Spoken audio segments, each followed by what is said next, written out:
健康發到攞， Kita mulai ya Bapak Ibu ya. 嗱，而家開始 Mau berdoa dulu. 請坐，masih kuat. Mari kita doa dulu ya. Ya, kita doa dulu. 天父上帝，我哋感謝你，今下晝我哋人再次接受起，我哋人可能感謝你開機會，我哋可以學習，我們用班能夠得到健康嘅身體，能夠發到攞健康到攞。主感謝你，差派你僕人，願你醫生到我哋中間，求主恩膏高乜，訓練充滿，把一切所分享嘅都能夠帶來俾人挑戰我們得到所求。我哋把啲時間讓我們交託，奉靠耶穌基督嘅聖名，我們禱告，阿門。 Amin. PowerPoint-nya udah ya Pak ya? PowerPoint-nya. Kenapa? PowerPoint-nya sudah ditampilkan. Sudah ya, PowerPoint-nya. Kemarin saya kasih ke Pak Miko.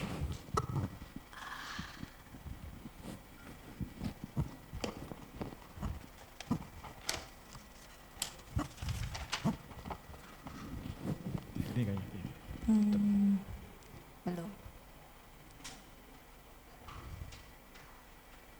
Sebentar ya Bapak-bapak, Ibu-ibu.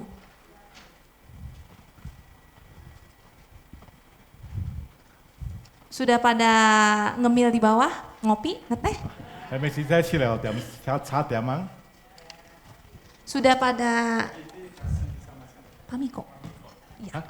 Oh, Pak Miko. Kiri pun kayak. Oh, oke. Saya ngambil sebentar ya.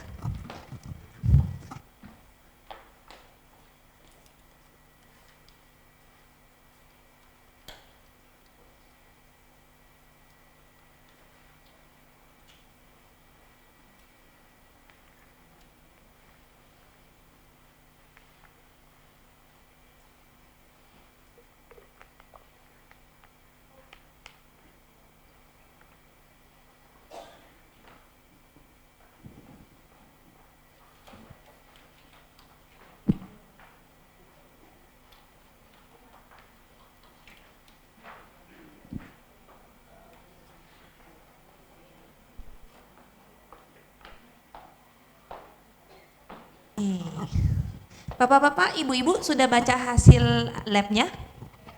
Sudah? Ada yang bagus, ada yang nggak bagus? Merah semua atau hijau semua? Campur-campur. Oke. Sebentar lagi sharing saya bukan hanya membahas dari sisi kedokteran, tapi juga dari sisi firman Tuhan. 咩單講單講自己身體健康問題，一個用上帝嘅法講，心靈嘅健康。 Karena walaupun kita belajar kedokteran, tubuh kita ini yang menciptakan adalah Tuhan. 自己雖然自己嘅身體一係上帝造嘅。 Ya, jadi nanti Bapak Ibu harap dengar. Di rumah dilihat lagi, dipelajari lagi. Kalau nggak ngerti boleh tanya. 點解問佢學識5分面係佢英文？ Oke, kita lihat presentasinya. Oke, judulnya Hidup Sehat Sampai Tua. 發到攞健康到攞。 Bapak Ibu sudah tahu tentunya kalau kita diciptakan oleh Tuhan. 成日知道自己人類係上帝所創造嘅。 Dalam Kejadian 2:7, di situ diceritakan bahwa Tuhan membentuk manusia dari debu tanah. Dia menghembuskan nafas itu ke debu tanah, lalu menjadi makhluk yang hidup.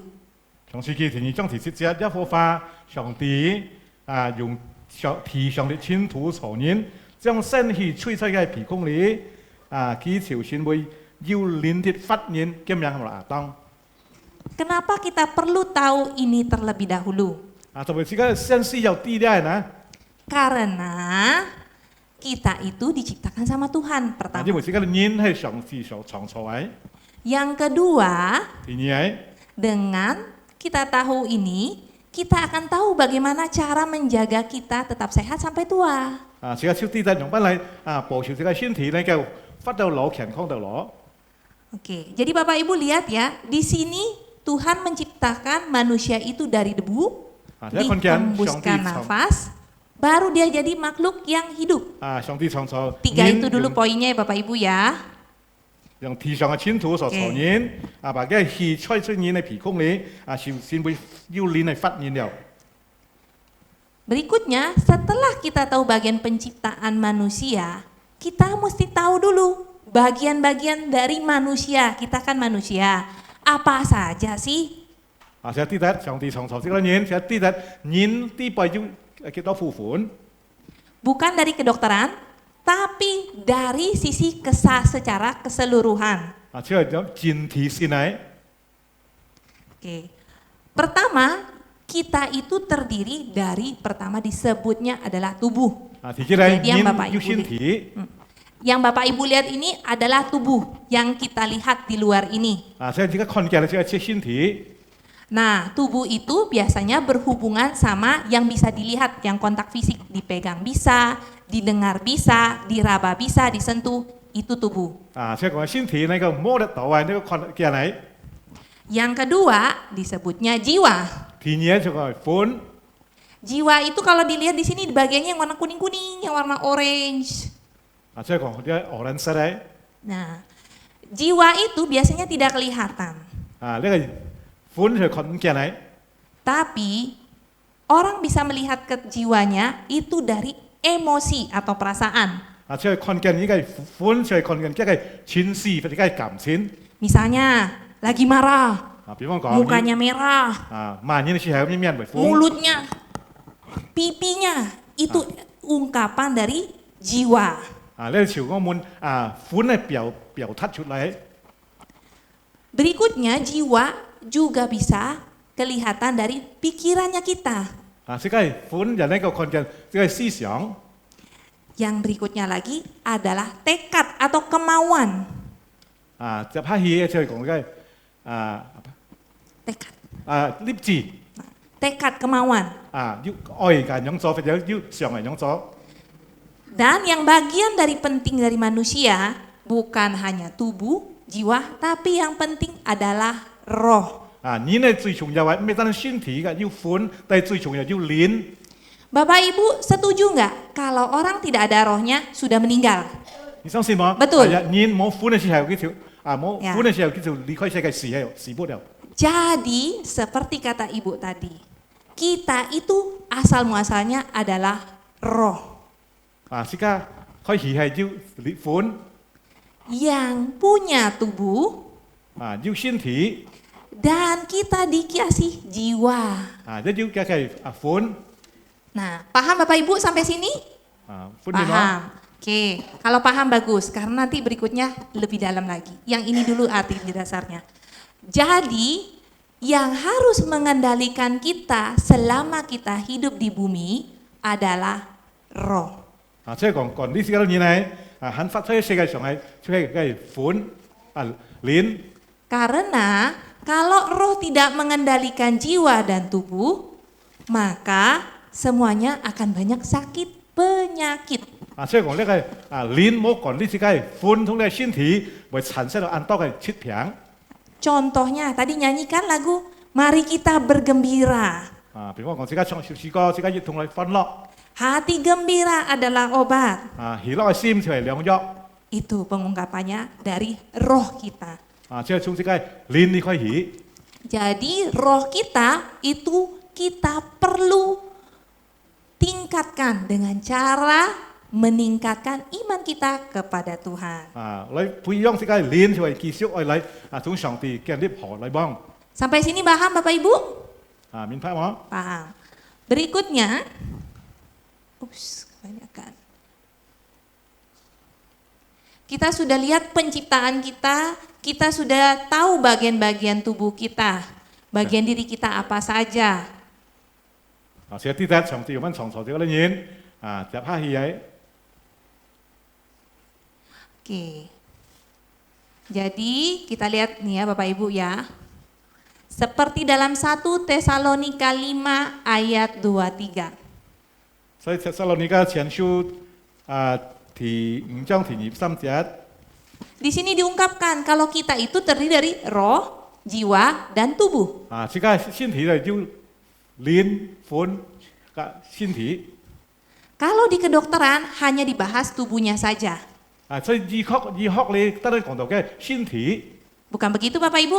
係咩㗎？ Sakit kolesterol dikasih obat kolesterol, sakit gula diobatin gula. 如果你有膽固醇高，不然講膽固醇嘅藥；如果要甜藥位，不然甜藥嘅藥。 Dulu saya juga begitu. 以前嘅係咁樣， Tapi sekarang setelah mengenal Tuhan, saya melihat manusia bukan tercipta seperti itu. 當我信了耶穌之後，我知道人咪單單身體嘅方面。 Oke. Jadi, diulang lagi ya kesimpulannya tadi ya. Ini adalah tubuh manusia, 你係人嘅身體， yang di tengah-tengahnya adalah jiwa. 中心係就係個 Inti dari manusia adalah roh. 人嘅生命嘅內容就係呢個靈。 Oke. Lanjut ya Bapak Ibu. Ini perjalanan hidup manusia. 你係人類生命嘅歷程。 Dari bentuk sel telur, telurnya perempuan, dari perempuan ketemu laki-laki, dia sudah menjadi namanya embrio. 呢 embryo 就係胚胎就係人嘅。 Atau cikal bakal janin. 即係將來成為呢個胎兒嘅。 Di fase ini, di bagian ini, sebenarnya manusia sudah dikatakan hidup. 即係從呢個開始嘅時候就講，人就已經有生命了。 Jadi kalau ada yang melakukan aborsi di saat ini, dia sudah membunuh seorang manusia. 如果要家人雞團當中如果佢打胎嘅話，流產就成為呢個實驗嘅了。 Jadi di fase embrio ini, kita sudah ada rohnya. 即係呢 embryo 就係呢胚胎呢輩已經有生命了。 Dan kalau sang ibu mengajak bicara ataupun berkomunikasi dengan orang, anak tersebut akan tahu. 即係講你母親就咩同而家談法溝通嘅法超級一世已經啲了。 Dan semakin lama dari embrio kita akan jadi manusia akan berubah. Jadi semakin bertambah dewasa, jadi remaja, dewasa muda, jadi lansia, dan akhirnya kita akan meninggal. Jadi ini siklus yang akan kita jalanin. 即係講你人生嘅生命嘅歷程啲輩，即係講先會嬰孩兒童青少年、成人、老人將來嘅事。 Dan ini terjadi pada setiap manusia. 你係對每一人發生嘅。 Merupakan hal yang wajar dan normal. 你係按正常係正常嘅。 Kenapa saya bahas ini? Karena semakin bertambah usia, orang semakin takut menjadi tua. 隨時日多時候，你就感到安驚咯。 Tapi ini adalah perubahan yang kita alami. 你係人類所遭遇嘅改變。 Tubuh kita juga mengalami perubahan. 即係身體會要系統嘅改變。 Dari bayi, menjadi anak-anak, menjadi dewasa, menjadi orang tua. Dan perubahannya setelah umur 30-40, dia fungsinya akan menurun secara kedokteran. 即係講從咧嬰孩到孩童青少年、成人30歲以上嘅就會嘅身體要遭遇為要更改變化。 Nah, dari perubahan ini perubahan tubuh ini akan mempengaruhi perubahan emosi atau jiwa orang tersebut. 從呢個身體嘅變化就會影響了嘅情緒嘅問題。 Nah, kita lihat perubahan lainnya Bapak Ibu ya. Tadi secara fisik luarnya kita lihat, orang makin bertambah dewasa, setelah dewasa dia pelan-pelan akan menua. Dari dia tidak bisa berjalan, jadi lama-lama jadi dewasa, masa produktif. Setelah lewat dari umur 50 sampai 80, 90, dia lama-lama akan membungkuk dan merasa produktivitasnya berkurang. Dan di dalam organ-organnya juga akan mengalami penurunan. Kalau Bapak Ibu lihat di sini ada banyak pernafasannya mengalami penurunan, pencernaannya. Kalau Bapak Ibu bertanya, kok makin tua makin gampang sakit ya? Karena perubahan ini. 正常講，這個人在世更加攞人攞嘅時候，要按多嘅這個細胞嘅機體要變化。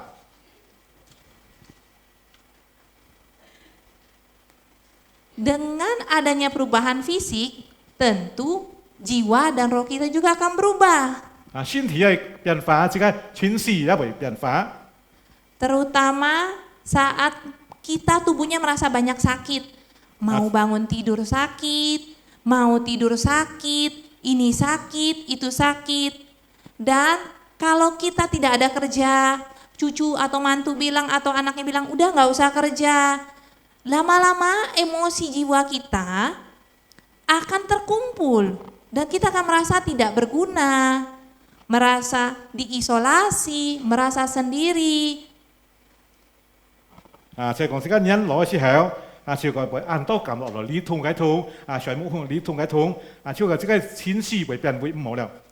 Jadi makin bertambah umur, 所以是一多 problem ini akan semakin menjadi lingkaran kita. Kita akan jadi semakin merasa tertolak, tidak berguna. Saya apalah, sudah tua, tidak ada yang mau sama saya. Anak sudah dewasa semuanya. Ini saat ini semakin bertambah. 超佢即刻撳落，即刻人攞時候撳，即刻好像人攞了冇作用了，即係細人離開時間了。 Jadi kalau ada kegiatan seperti gereja seperti ini amat sangat bagus untuk jiwa dan roh kita. Kenapa? Karena ada sosialisasi atau interaksi dengan sesama kita. 所以而家你教會要調整為要大家要溝通，彼此安慰時候，就要得到呢個安慰。 Setelah kita tahu bagian-bagian tubuh kita, bagaimana penciptaan kita, kita pasti tahu bagaimana cara menjaga diri kita. 就係知道這個身體知道用本來保守這個身體。 Pertama, tubuh kita lihat cara jaganya. 這個身體 Yang pertama paling gampang kita harus berhati-hati. Bapak Ibu tahu lagu-lagu yang anak-anak yang suka hati-hati gunakan matamu. 小心用因為冇做。 Tahu lagu itu? 啲小時講我。 Itu berlaku bukan cuma untuk anak-anak, tapi untuk kita. 對細人對這個對成人嚟講。 Sampai kita meninggal kita harus berhati-hati. 乜嘢時候這個應該要小心。 Kenapa? Karena mata kita, telinga kita, dan mulut kita itu dapat menjadi berkat, juga dapat menjadi kutuk bagi orang. 這個冇做，這個耳孔，這個嘴，能夠成為騙人嘅祝福，也能夠成為騙人嘅救主。 Bapak Ibu mau melihat dalam Kejadian 3 ayat 6, apa sudah tahu? Dalam Kejadian 3 ayat 6. Mau kita coba buka sama-sama? Dalam Kejadian 3 ayat 6.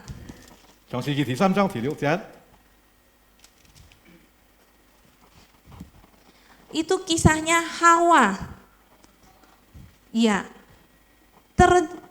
Terpesona sama buah apel, buah terlarang, dan dia jadinya makan. Begitu juga kita. Kalau kita tidak hati-hati dan menjaga mata kita, 如果大家記得從事佢哋心中條料，即係講下話搬呢一個片即係告訴嘅告子炫耀到嘅時候，一通用時間都演一樣。 makanya kita harus hati-hati sama mata kita. Karena mata menjadi godaan kita yang bisa merusak tubuh, jiwa, atau roh pun kita. 小心用時間目珠為帶來炫耀，搬時間嘅耳孔或者時間嘴。 Yang berikutnya telinga. Dalam 1 Samuel 3 ayat 10. 即係講天耳，即係耳朵嘅耳孔。撒母耳記上3章第10節。 Di 1 Samuel 3 ayat 10, Samuel dipanggil sama Tuhan. Telinganya mendengar. 撒母耳上帝喊嘅時候，佢聽到。 Jadi Tuhan mengharapkan kita memakai telinga kita secara baik-baik, mendengarkan. 上帝愛呢， Mendengarkan hal-hal yang baik untuk tubuh kita. 愛好好咧聽，用這個耳朵咧聽上帝嘅話。Berikutnya lagi adalah mulut. 就拍戲識係橋識係嘴。 Dalam Amsal 18 ayat 21. 經文書第18章第22節。 Ada yang sudah baca Bapak Ibu? Ya. Boleh Bu dibaca? 可以擺出嚟。 Amsal 18 ayat 21. Mm-mm. Hidup dan mati dikuasai lidah. Siapa suka menggemakannya akan memakan buahnya. Oke. Jadi artinya Tuhan meminta kita berhati-hati terhadap apa yang kita ucapkan. 上帝喊小人小心，只要講出嚟話。 Bukan hanya dokter ya Bapak Ibu ya. Saya sebagai dokter pun kalau misalnya pasien kanker saya nggak berani bilang, Bu, umur ibu tinggal 6 bulan, saya nggak berani. 咩講真醫生 Saya 講， kalau bertemu pasien kanker saya akan bilang, Ibu berdoa, menurut ini segini. Cuman Tuhan pasti ada kasih mukjizat. 就要病人，查病嘅時候，一冇講醫，我用不用班，但係應該講上帝要嘅選擇。 Karena saya tahu besarnya kuasa dari perkataan. 就呢啲上帝要提名。 Ya, berikutnya Bapak Ibu yang kita harus jaga adalah tangan dan kaki. 呢下要講即係手嘅腳， Kenapa tangan dan kaki harus dijaga? 同埋 Ini 即係手嘅 dibahas 腳係把佢步手好好呢。 dalam Yesaya 41 ayat 13. Ada yang sudah ketemu? 以賽亞書第41章第13節。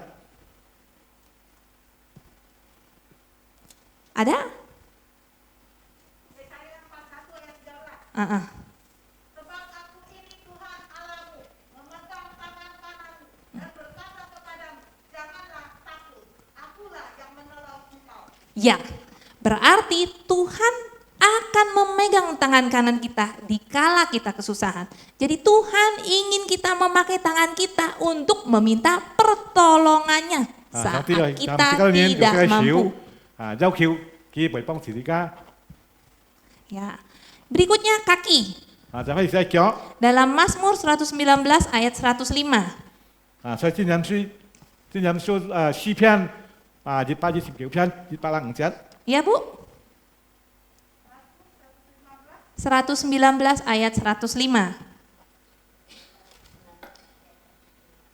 Ayat yang saya kasihkan ini hanya sebagian dari firman Tuhan yang ada. Banyak sekali Tuhan membicarakan tentang hati-hati menggunakan organ tubuh kita. Karena efeknya bukan hanya di orang lain, tapi juga di diri kita sendiri. Ya Bu? Mazmur 119 ayat 105. Firman-Mu itu pelita bagi kakiku dan terang bagi jalanku. Oke, jadi kaki kita berjalan kemana harus dituntun oleh firman Tuhan. Tidak boleh melangkah sembarangan. Karena kalau kita tidak dituntun sama firman Tuhan, kaki kita akan sesukanya pergi.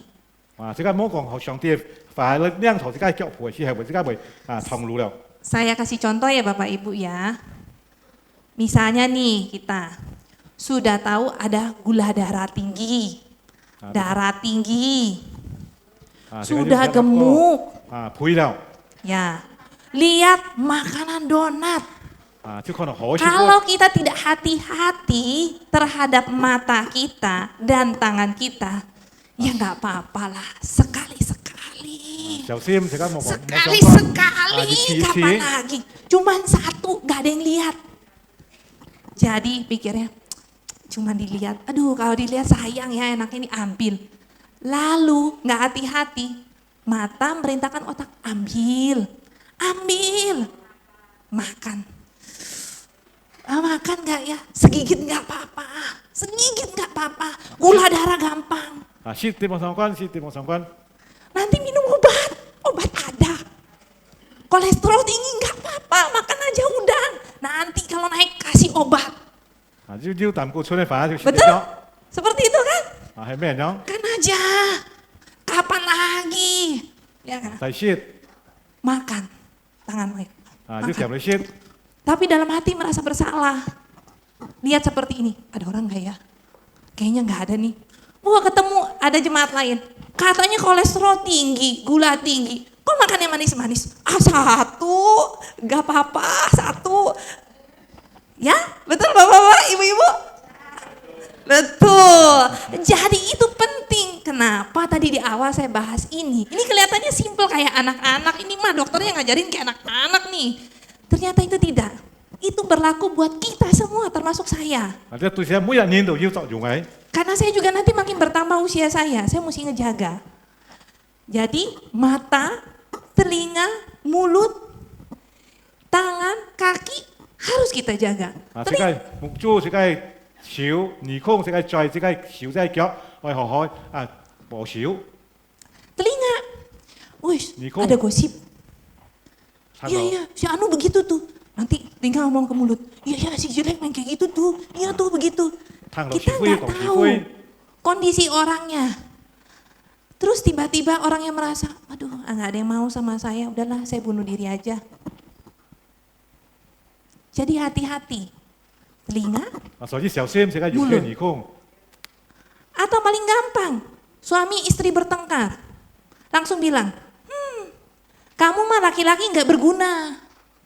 嗰啲男人冇作用， Kita pakai mulut kita untuk ngebunuh pribadi seseorang. 啊，即係用即係嘴嚟啊講喺挑住嘅法， Terlihat tidak ada apa-apa, tapi itu melukai. 啊，即係看起來冇乜事情就係啊傷人嘅心， Melukai jiwa kita. Nanti, dan juga rohnya.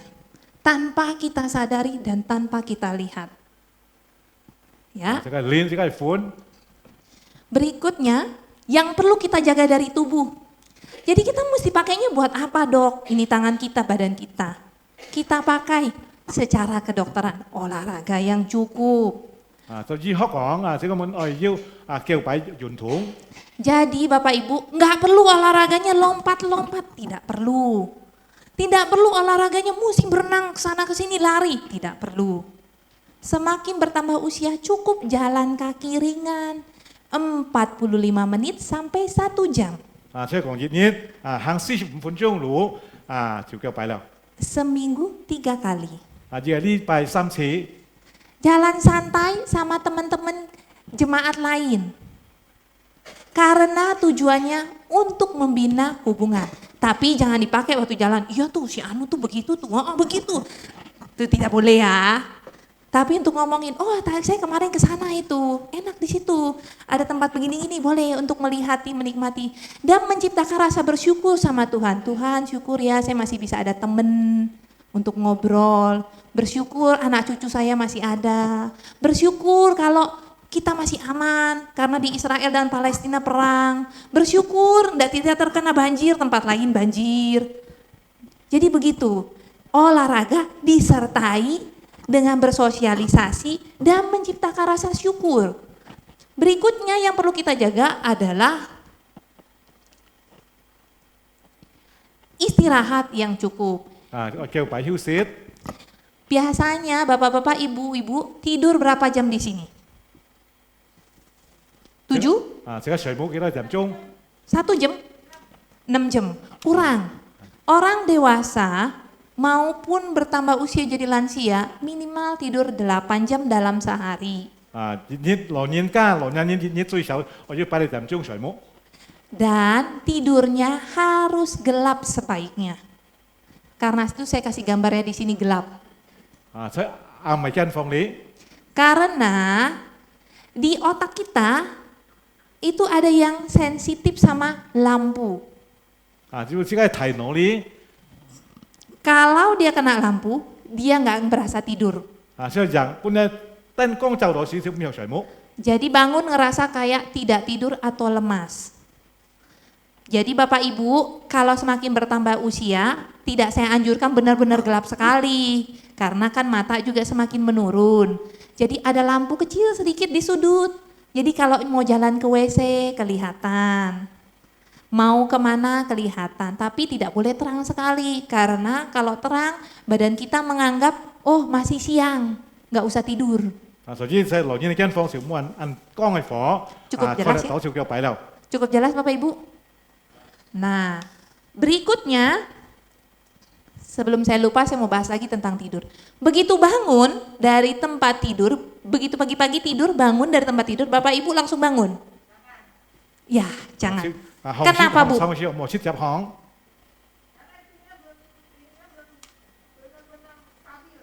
Oke, jadi sebenarnya tubuh kita seperti kita lihat tadi, makin tambah usia, tubuh kita ibaratnya kayak mesin.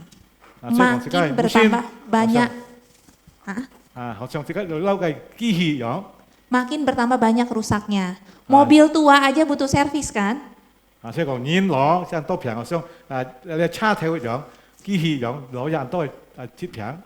Jadi badan kita kapan servisnya? Bapak Ibu bisa jawab, badan kita kapan di saat servisnya? Betul. Jadi karena itu tidur harus cukup. Dan begitu bangun tidur, tidak boleh langsung berdiri. Miring dulu ke kanan, lalu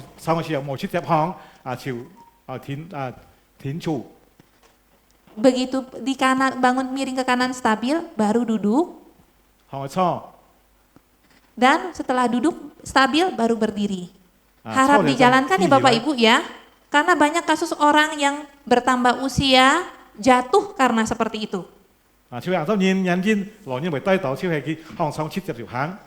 Karena otak belakang, otak yang kecil di belakang, semakin bertambah usia, kerjanya semakin menurun.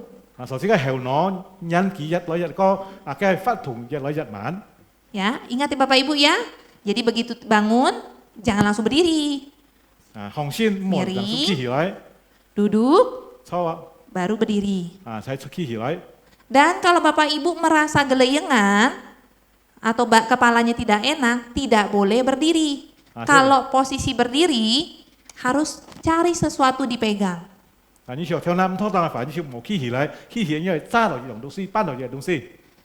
Dan kalau bisa, kalau nggak ada yang dipegang, langsung tempel ke dinding, selonjoran. Atau duduk aja. Kepala matanya harus merem, kepala usahakan disandarkan. Ingat ya Bapak Ibu ya, karena banyak kasus orang yang bertambah usia jatuh karena seperti itu. Tiba-tiba oyong, langsung nggak tahu mesti ngapain.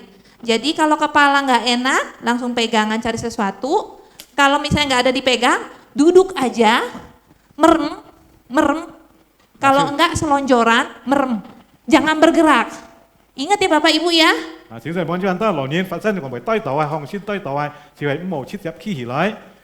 Ini terjadi sama almarhum mama saya.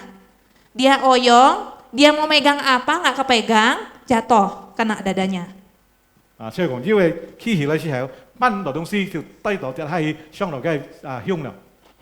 Jadi untuk Bapak Ibu, saya kasih tipsnya begitu.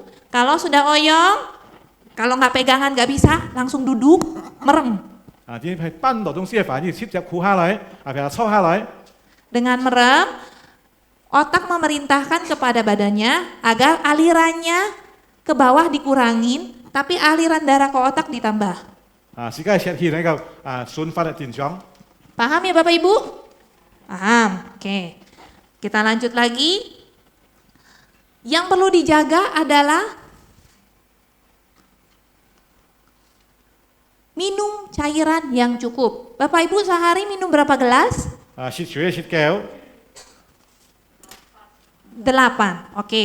Minimal 8 gelas sehari, tidak boleh terlalu banyak, tidak boleh terlalu sedikit.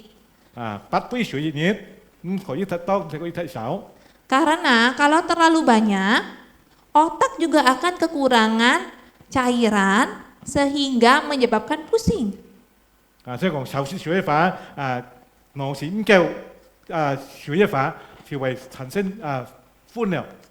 Kalau terlalu sedikit, otak juga kekurangan cairan, jadinya tidak sadar. Cukup jelas Bapak-bapak, Ibu-ibu? Minumnya sehari minimal 8 gelas. Nah, berikutnya yang perlu kita jaga adalah kita memilah makanan yang sehat atau disebutnya antioksidan.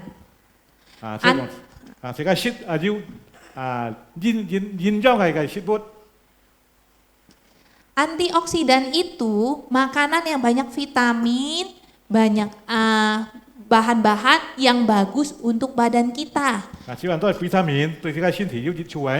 Contohnya brokoli,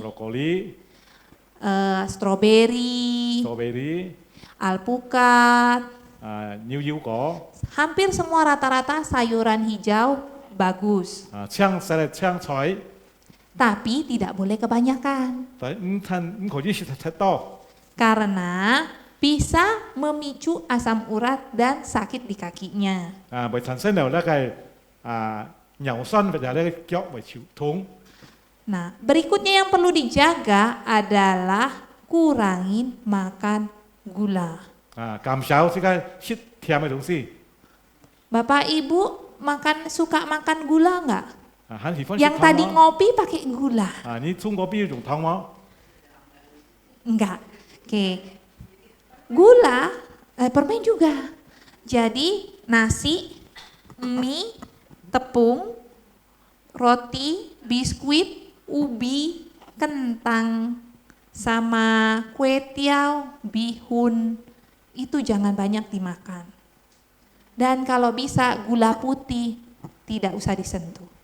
Karena semakin bertambah gula, semakin banyak penyakitnya. Chứ còn giật thong giật to, piang giật to. Ada yang punya kebiasaan minum susu kental manis sama Havermut? Hay mấy song song tôi shit cái mạ piang thùng cái níu nền cao ra. Tidak boleh. Ya, Khẩu chi shit. karena susu kental manis itu bukan susu. Chứ bởi ra níu nền cao, mày chín chi là níu nền. Itu adalah gula. Lấy hệ thong. Ya, cukup jelas Bu? Diubah ya. Oke. Kenapa? Havermut, kalau enggak Havermut murni aja. Kalau mau ada rasa dikasih madu. Kalau enggak pakai gula kundur. Tapi jangan banyak-banyak. Seminggu, nih Bapak Ibu ya penelitian ya. Seminggu pertama Bapak Ibu ngurangi nasi segala macam gula itu, dia otak akan memerintahkan mulut dan perut. Jadi kayak kecanduan morfin. Ini penelitiannya. Makan gula itu seperti kecanduan morfin 2 kali lipat. Jadi kenapa sekarang banyak produk-produk yang banyak gulanya? Termasuk boba, minum teh boba itu Bapak Ibu, itu gulanya minimal bisa 2-3 sendok makan. Sementara menurut WHO, tubuh kita bisa menerima gula dalam sehari itu cuma 1 sendok makan. Gak heran banyak anak-anak sekarang sakit kencing manis. Tuh suami saya ketemu pasien umur 17 tahun sudah suntik insulin. Ada kemarin yang di koran 20 tahun sudah kena kolesterol. 9 tahun kena batu ginjal. Karena suka minum teh kemasan. Saya kemarin ketemu juga ada saudaranya, temannya sepupunya suami minum Coca-Cola 3 kaleng sehari.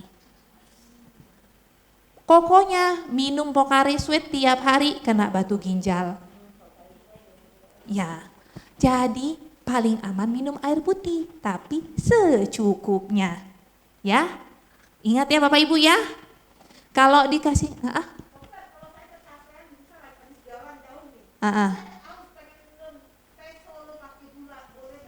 tidak saya anjurkan. Saya punya pasien minum teh solo, batuk berkelanjutan, tidak sembuh-sembuh. Saya tadi baru cerita sama Pak Pendeta, sebenarnya teh itu bagus. Teh itu bagus karena Tuhan menciptakan tanaman sebagai obat-obatan. Kalau di bahasa Inggrisnya herbs. Herbs itu obat-obatan. Tetapi, ada tapinya nih. Bukan. Satu itu, tapi ada lagi. Tetapi, teh yang ada di Indonesia, kualitasnya saya baru tahu dari suami, kualitasnya itu puluhan. Dan kita yang beredar di pasaran itu tehnya dapatnya yang kualitas belasan. Teh pertama sama teh kedua kebanyakan diekspor keluar. Jadi sama kayak lebaran, yang gosong-gosong makan sendiri, yang bagusan disajiin ke tamu. Begitu.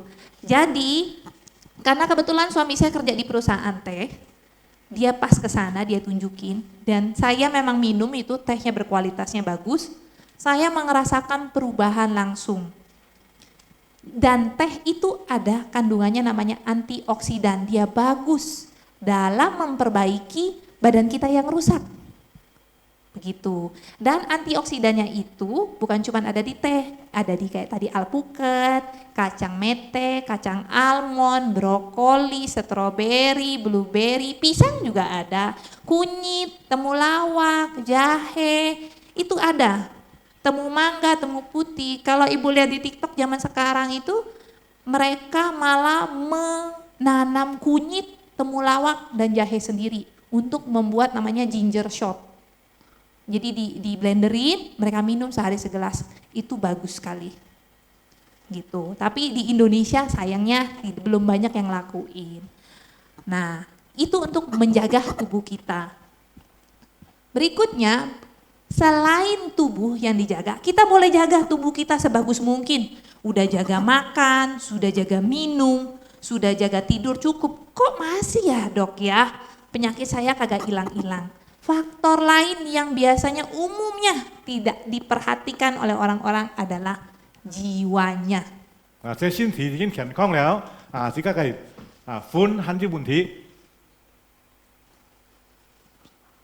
Jiwa itu seperti tadi kita lihat, kondisinya ada dua, yang tergolong di jiwa itu ada dua. Satu pikiran, 呢個係思想， dan satu adalah emosi atau perasaannya kita. 呢個係情緒，呢個係感情， Pikiran kita itu adalah nomor satu. 呢個係思想，係第一嚟。 Karena di firman Tuhan juga dikatakan dalam 2 Korintus 10 ayat 4 sampai 5. 哥林多後書第10章第4節到5節。 Dikatakan bahwa peperangan kita itu bukan melawan darah dan daging, tapi peperangan kita melawan penghulu-penghulu yang ada di udara ini yang tidak kelihatan. Karena itu dalam 2 Korintus 10 ayat 5 kita diminta untuk meruntuhkan semua pikiran-pikiran kita yang tidak sesuai sama pikirannya Kristus. 第5節嚟講，就係啲將各樣嘅且係攔阻之間認識上帝嘅，我把佢除掉。 Jadi Tuhan meminta kita untuk mengubah pikiran kita harus sesuai dengan pikiran Kristus. Jadi kita melakukan namanya evaluasi diri atau kita menilai nih. Kita nilai, kenapa ya hari ini saya marah sama si Anu? Oh, saya nggak seneng dia ngomonginnya begini. Kita cek, bener nggak kita kayak gitu? 即係檢討自己。 Kalau bener, ya diubah. Kalau enggak, kita berdoa. Minta Tuhan. Kita berserah. Kita setaruh semuanya ke Tuhan. Tuhan, Engkau tahu aku kayak gimana, tapi aku diperlakukan kayak seperti ini. Biar Tuhan yang membela kita. Jadi yang perlu kita jaga adalah di sini. Kita harus pikir yang manis-manis, enak didengar, sedap dipandang, yang adil. Tuhan sendiri memerintahkan kita dalam Filipi 4 ayat 8. Ya, Bapak Ibu ya. Kalau orang yang tidak bisa tidur atau sulit tidur, biasanya ada sesuatu yang dikhawatirkan di hati. Walaupun kalau ditanya, Pak, Bu, ada yang dipikirin nggak? Nggak ada sih dok, biasa aja semuanya, biasa. Cuman kalau tiba-tiba ditanya, apa ya? Ya sih, ada sih dok. Ini anak saya begini nih, saya nggak dihubung-hubungin. Atau cucu saya begini nih. Atau misalnya cucu saya nggak punya papanya nih, saya mikir terus. Seperti itu. Jadi kita harus melakukan ini setiap hari. Karena Tuhan meminta kita berubah dari hari ke hari menuju kemuliaannya seperti Dia. Karena itulah Dia turun ke bumi untuk memberikan contoh kepada kita agar menjadi serupa dengan Dia dalam sikap berperilaku terhadap sesama kita. Ya, jadi kalau Bapak Ibu, dok saya udah jaga badan saya, apalagi ya dok? Coba perhatikan ini. Karena pikiran kita itu juga mempengaruhi emosi kita. 嗱，即係思想又會影響我哋即係談錢俾嘅錢事。Jadi, coba Bapak Ibu ya, lihat ya. Misalnya, si A nggak suka sama si B. Tentu sih ada pikiran, si B orangnya begitu. Begitu lihat, pasti langsung, Ya, betul Bapak Ibu? Atau suami sama istri, suami mah kayak gitu mah nggak berguna. Begitu lihat, apa sih?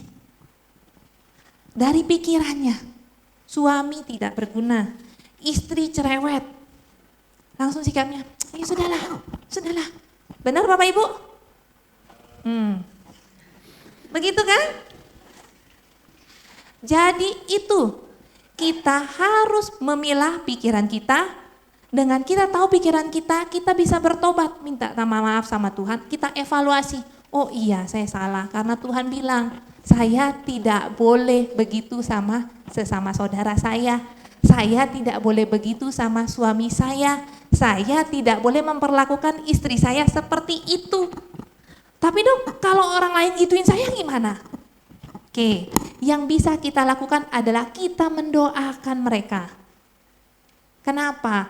Karena pertobatan itu bukan bagiannya kita. Kita menunjukkan sikap kita berubah, berharap orang lain bisa melihat, oh ada Tuhan di dalam kita yang bekerja. Jadi kita berubah.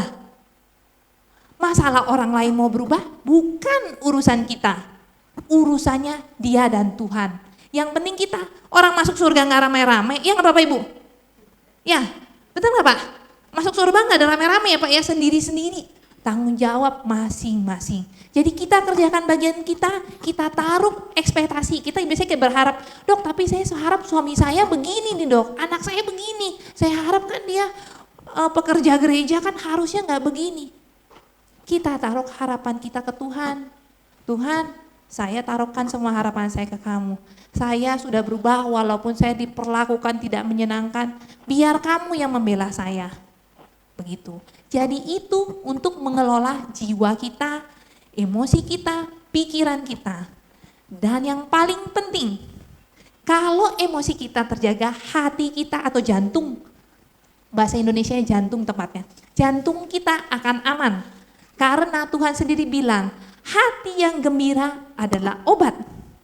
Dalam bahasa Inggris, a merry heart. Heart itu jantung. Jadi kalau kita gembira, jantung kita itu kan memompa darah lebih bagus lagi ke seluruh tubuh. Tapi kalau kita emosi, benar Bapak, Ibu, banyak yang darah tinggi. Ya enggak? Tuh, karena di situ. Jadi, atau yang ketakutan, juga jantungnya akan lemah. Kenapa? Khawatir terus. Otak membilang, aduh ini gimana. Terus jantungnya bilang, oh produksi sini masih kurang. Nggak bisa tidur. Lama-lama jantungnya nggak kuat, KO. Jadi Bapak Ibu, kesusahan hari ini cukuplah hari ini. Mau hari ini susah, nggak ada pelanggan, nggak ada customer, suami begini, anak begini, nggak apa-apa. Yang penting kita sudah kasih yang terbaik. Sisanya besok ada lagi, puji Tuhan bersyukur masih hidup besok, kita jalanin lagi sebisa mungkin, sebaik mungkin. Kalau misalnya besok udah gak ada, udah dipanggil pulang, ya minimal ketemu Tuhan bisa bertanggung jawab. Begitu, ya Bapak Ibu ya? Cukup jelas Bapak Ibu? Nah, tadi kita sudah bahas tubuh, jiwa, berikutnya adalah roh kita. Roh ini adalah bagian yang utama. Kenapa? Seperti tadi ibu yang itu bilang, kalau nggak ada roh, kita adalah mati. Cuman badan doang atau jasad aja. Jadi roh yang membuat kita hidup dan bisa berkomunikasi. Karena itu waktu awal Tuhan menghembuskan nafas kehidupan. Itu sebagian dari roh Tuhan itu masuk ke kita. Jadi roh inilah yang harus kita jaga. Kenapa? Karena roh menentukan jiwa dan tubuh kita. Kalau rohnya bagus, jiwanya pasti bagus. Kalau jiwanya bagus, badannya bagus. Jadi bagaimana kita menjaga roh kita? 1, baca firman Tuhan. Kita juga perkatakan firman. Ada nggak Bapak Ibu yang di sini suka memperkatakan firman? Ada nggak Bapak Ibu? Ada. Suka memperkatakan firman? Bagus. Perkatakan firman tujuannya adalah biar iman kita semakin kuat pertama. Yang kedua, karena kita ingat tadi perperangan kita bukan melawan darah dan daging, tapi melawan roh. Kita perkatakan, kita menentang dunia yang di sebelahnya. Karena kita adalah anak Tuhan, kita di dunianya Tuhan. Kalau kita perkatakan sesuatu yang Tuhan katakan, dunia di sana akan diserang. Kita akan aman. Jadi kita harus melakukan itu Bapak Ibu setiap hari. Perkatakan firman. Dan jangan heran kalau memperkatakan firman akan ada serangan balik. Ibaratnya kok makin susah ya Dok ya? Saya udah puasa, sudah ini, sudah itu makin susah. Ya iya, karena anak-anak Tuhan itu pasti akan selalu diuji. Karena masuk ke surga itu bukanlah hal yang bisa serombongan, sendiri-sendiri. Ya, jadi kita baca firman, kita perkatakan, kita lakukan, kita nyanyi-nyanyikan pujian. Tujuan menyanyikan lagu dan pujian buat apa Bapak Ibu? Satu, menyenangkan Tuhan. Yang kedua, menghibur diri, betul.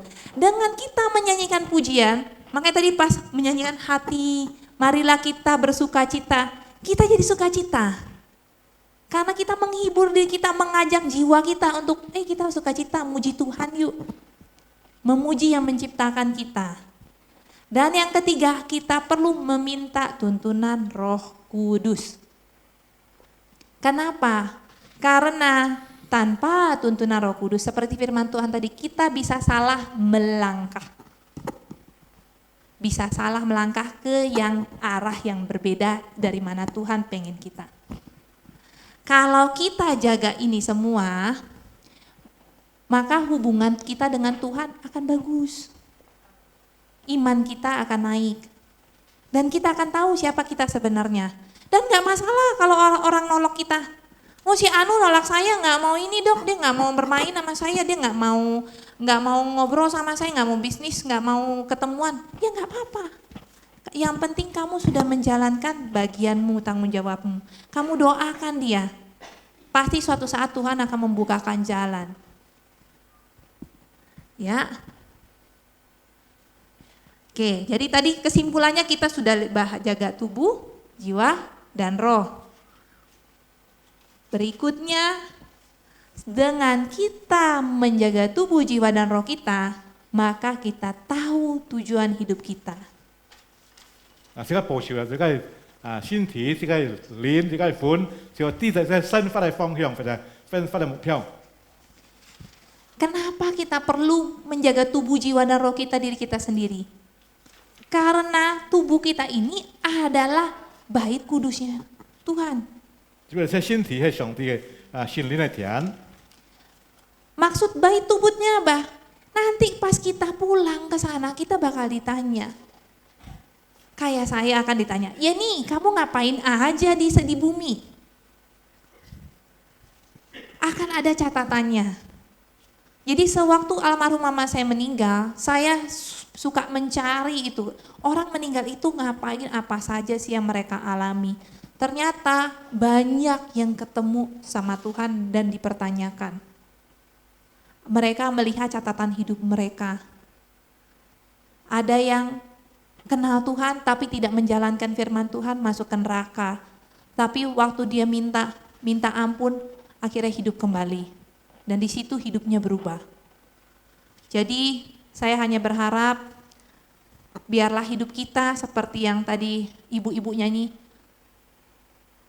Biarlah hidup kita ini menjadi pelayanan, persembahan untuk Tuhan. Karena saat kita nanti kumpul bersama Tuhan, kalau kita melakukan firman-Nya, mengerjakan apa yang diperintahkan Dia, Tuhan saat kita pulang akan menyambut kita. Selamat datang, perjuangan kamu sudah selesai, kamu berhak dapat sini. Banyak yang cerita setelah mereka meninggal, mereka melihat kota emas. Terutama yang mengenal Tuhan Yesus. Saya sebelumnya bukan Kristen, Saya Konghucu. Saya sempat mencari Tuhan. Saya sempat mencari agama ini dan itu sedikit ini. Kenapa saya suka banget sekarang berbagi tentang Tuhan? Karena saya mengalami kasih kemurahan Tuhan sampai hal-hal detail. Saya sampai bersyukur salah satunya anak saya. Karena saya berdoa dan diberikan kepercayaan. Begitu. Jadi saya mau membagikan tentang bagaimana Tuhan kita yang kita sembah itu begitu baiknya bagi kita. Dan selama kita masih bernafas, berlakulah sebaik mungkin. Jangan sampai, sebisa mungkin jangan sampai kita melakukan kesalahan yang membuat dia itu sedih. Kalau kita melakukan salah itu seperti orang tua yang sedih melihat anaknya melakukan kesalahan. Begitu. Jadi kalau orang tua melihat anaknya melakukan kesalahan itu bukan marah sebenarnya, tapi sedih. Seperti itulah Bapa di surga sedih kalau melihat kita anak-anaknya melakukan kesalahan dengan tidak menjaga diri kita sendiri. Jadi menjaga diri bukan hanya tubuh saja, tapi yang perlu dijaga ada jiwa dan roh kita. Jadi supaya tubuhnya tidak sakit dan hasil labnya nggak merah-merah, jagalah ketiga bagian tersebut, jiwa dan rohnya juga. Ya, boleh. Kalau orang yang sakit penyakit hati yang berlemak itu dokter, cirinya apa sih? Banyak Bu. Salah satunya lingkar perutnya. Kalau dari sisi kedokterannya Ibu ya, lingkar perutnya. Iya. Yang kedua, kalau makan terasa nyeri di sebelah kanan. Terutama kalau makan yang berlemak. Perutnya suka kenceng terus nggak bisa BAB. Udah berapa lama nggak bisa BAB Bu?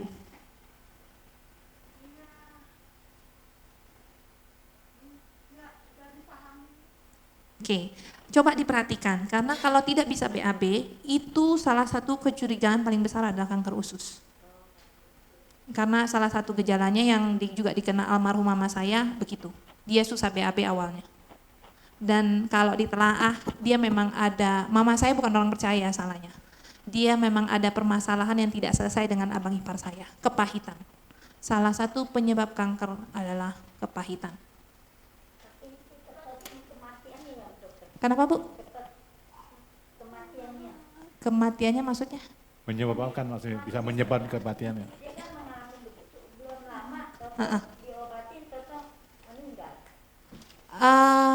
Kalau kanker cepet Bu. Kalau kanker. Mesti dilihat dulu. Gitu. Jadi kalau misalnya kita secara kedokteran tanpa pemeriksaan penunjang sulit. Tapi kalau salah satu gejalanya sulit buang air besar, itu kemungkinan kanker usus. Jadi obatnya nggak ada ya dokter ya kalau gitu?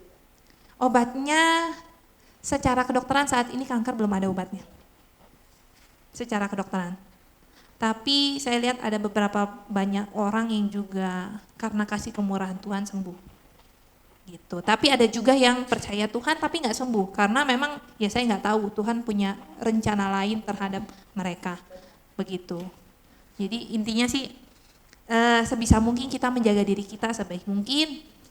Baik dari sisi makanan, tidur, pikiran, kita jaga roh kita dengan yang itu tadi. Karena tanpa Tuhan siapalah kita?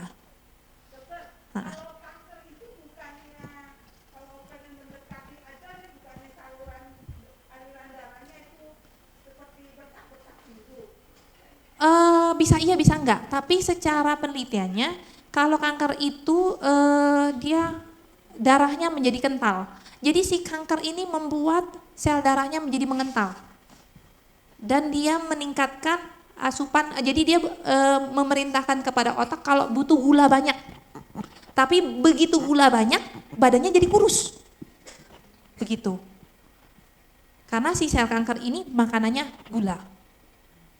Dan semua proses peradangan atau infeksi, misalnya sebelum jadi kanker dia awalnya polip dulu, kecil-kecil, bercak, luka-luka, awalnya begitu Bu. Jadi sel kanker itu tidak langsung jadi kanker. Jadi dia kayak luka dulu, nggak sembuh-sembuh, jadi kanker. Cuman yang saya tahu dokter, yang saya perhatiin telapak tangan Mm-hmm. ada orang kena warna merah-merah. Bisa. Salah satunya bisa begitu, tapi bisa juga dia tangannya putih, jadi aliran darah nggak nyampe ke situ. Karena orang yang terkena sakit kanker, saluran pembuluh darahnya ibarat kayak pipa, itu jadi mampet, jalannya nggak lancar. Karena jadi kental dia, begitu. Karena banyak gula. Jadi sebisa mungkin semakin bertambah usia, makan gulanya dikurangin, terutama gula putih. Terutama gula putih, makan secukupnya aja, terus jam 6 sore kalau bisa udah nggak usah makan, jam 6 sore, maksimal jam 8 kalau lapar banget nggak tahan jam 8. Terus perbanyak nyanyi Bapak Ibu, nyanyi, karena untuk meningkatkan fungsi otak dan kinerja otak. Dan kalau olahraga, satu hal yang bisa dilakukan yang begini, olahraga ringan. Nah ini untuk dulu saya sih nggak tahu, tapi begitu yang mama saya sakit saya banyak belajar. Jadi begini ini melatih otak kiri dan otak kanan. Ada juga yang begini, ini kerja dua otak. Atau yang begini satu, dibalikin gitu.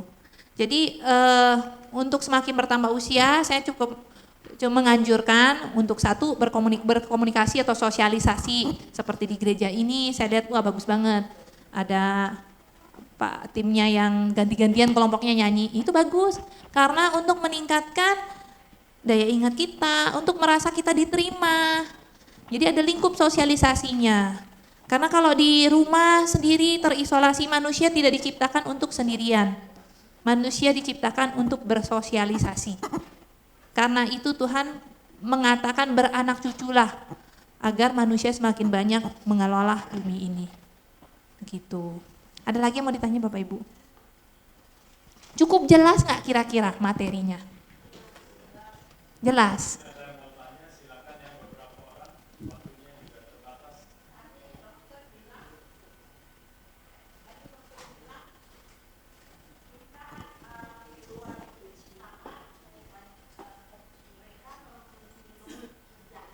Iya, kunyit.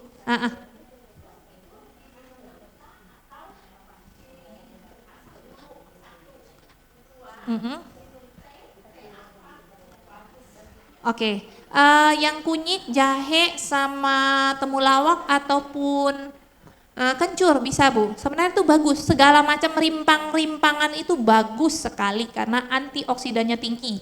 Kalau untuk ada yang sakit liver, kurkuma terutama.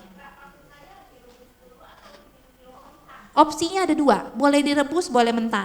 Kalau misalnya orangnya kuat, sama bau anyirnya, ya mentah aja. Jadi boleh di blenderin, boleh pakai slow juicer, boleh cuma dipotong-potong aja, atau diparut, langsung minum airnya. Tapi jangan banyak-banyak ya Bapak Ibu ya, nggak boleh banyak-banyak. Jadi namanya ini makanan, minuman ataupun yang bagus buat gizi kita, tubuh kita tidak boleh berlebihan. Karena dia bisa balik menjadi namanya bagian sesuatu zat yang berbahaya buat tubuh kita. Jadi kalau minum, kalau misalnya mentah Bu, cukup segini aja, kira-kira 100 ml. Kalau direbus 200 ml. Jadi rebusnya itu kira-kira Ibu ambil 100 gram kunyit, ke 100 gram temulawak, 100 gram kencur, jahenya sedikit aja. Terus direbus sama 3 liter atau 4 liter air. Digodok sampai tinggal 2 liter, nanti minum sehari 200 ml aja. Minumnya setelah makan. Begitu. Kalau yang teh, jujur Bu, saya baru ketemu teh yang kualitasnya bagus karena kebetulan suami ke situ, saya minumnya teh namanya brandnya, mereknya Blesti. Karena memang itu 3 pucuk teratas. Saya minum itu pun sendiri ngerasa kayak ada darah mengalir di tubuh saya. Jadi saking cepatnya, dan kista sama miom saya itu menghilang, salah satunya puji Tuhannya karena itu. Makanya saya bisa hamil dia. Indonesia, sebenarnya saya tadi baru cerita sama Pak Pendeta, produk teh yang paling bagus itu menurut pameran teh sedunia itu adalah dari teh Indonesia. Karena ketinggiannya pas melebihi Cina dan Jepang. Cuman teh Indonesia kebanyakan ya tuh Dan kita yang kayak tadi maaf ya, brandnya Sariwangi, segala macam itulah ya, itu bukan kualitas utama. Dan kantongnya aja, kalau teh ibaratnya kantong-kantong itu kan ada pemutihnya. Kalau pemutih kena panas, dia akan meleleh ke air, jadi kita minum. Makanya kebanyakan dokter pada nggak tahu dibilang kalau orang sakit ginjal nggak boleh minum teh. Karena itu kualitasnya. Gitu. Karena saya memang ketemu waktu itu juga pernah Zoom sama Profesor Dadan, dia yang meneliti teh. Dia bilang kalau teh yang berkualitas bagus pasti ada efek di tubuh kita yang baik. Tapi kalau ditanya kalau ada efek jahatnya, kalau minum berapa banyak dok? Minum 50 gelas. Baru ada efek jelek di ginjal, di hati, sama di jantung. 50 gelas teh sehari, kita kan nggak mungkin minum segitu kan. Nah, jadi dia meneliti teh hitam itu adalah bagus buat tubuh kita. Karena ada antioksidan. Atau zat yang memperbaiki tubuh kita yang rusak. Nah, tapi minumnya mesti hangat. Dan pakai gelasnya jangan gelas plastik, gelas kaca. Ingat ya Bapak Ibu, kalau minum air hangat, makanan hangat jangan pakai plastik, silikon atau melamin. Karena mereka bisa berpindah dari piringnya atau dari gelasnya atau dari sendoknya ke makanan yang kita makan. Gitu, atau minuman yang kita makan. Saya suka minum air jahe sama gula merah, boleh nggak? Boleh, tapi kalau bisa gulanya dikurangin. Nggak terlalu manis. Iya, kalau bisa semakin hari semakin dikurangin. Penelitiannya kalau kita minum rutin jahe setiap hari, di seorang atlet, ini penelitiannya di seorang atlet minum jahe rutin setiap hari, nyeri akibat mereka olahraga itu berkurang sampai 50%. Itu penelitiannya dari jahe tok. Nggak ada yang lain-lain. Tapi ingat ya Bapak-bapak, Ibu-ibu ya, tadi Profesor Dadan yang meneliti teh juga cerita. Ada orang yang rutin minum teh tiap hari, tapi gula darahnya tidak turun. Padahal teh ini ada kandungannya yang membantu menurunkan kadar gula karena fungsinya seperti insulin. Kok nggak turun-turun ya Profesor? Ini saya minum tehnya rutin, ditanya waktu itu. Ditanya, ada pikiran nggak? Iya nih, stres. Jualan nggak laku.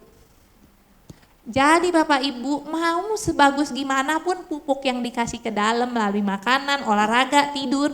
Tapi kalau jiwa dan rohnya tidak diperbaiki, dia badannya tetap akan sakit. Cukup jelas Bapak-bapak, Ibu-ibu?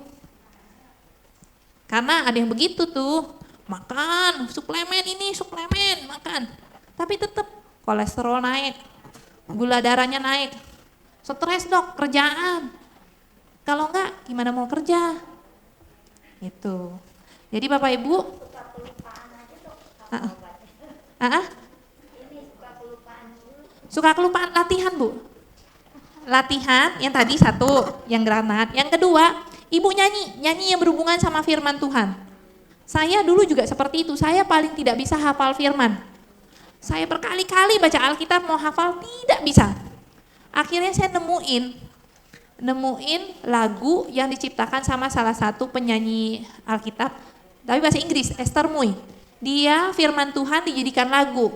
Jadi saya ulangin, pokoknya saya ulangin tuh lagu terus sampai saya hafal. Dia lagunya bahasa Inggris, yang nyanyinya Esther Mui. Dia banyak, ada pokoknya ada Mazmur, ada Amsal, tapi dia bahasa Inggris, gitu.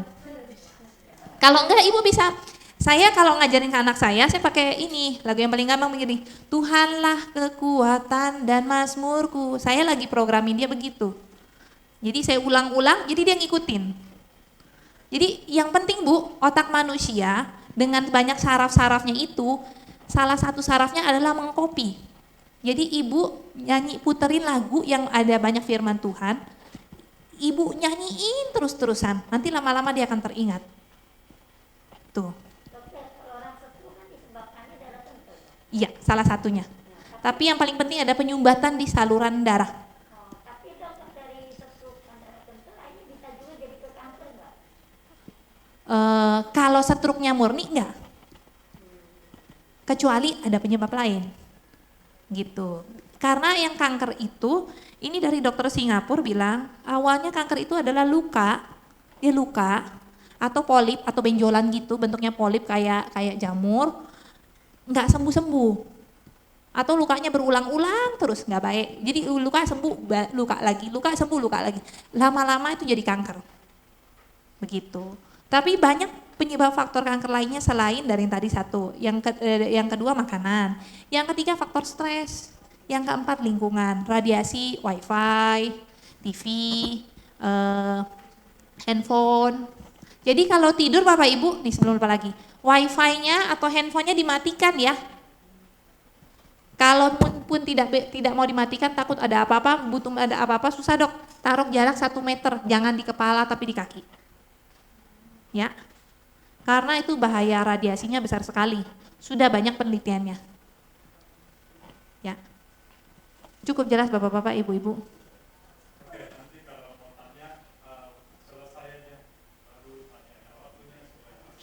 Oh, oke. Oke. Terima kasih ya Bapak Ibu atas waktunya.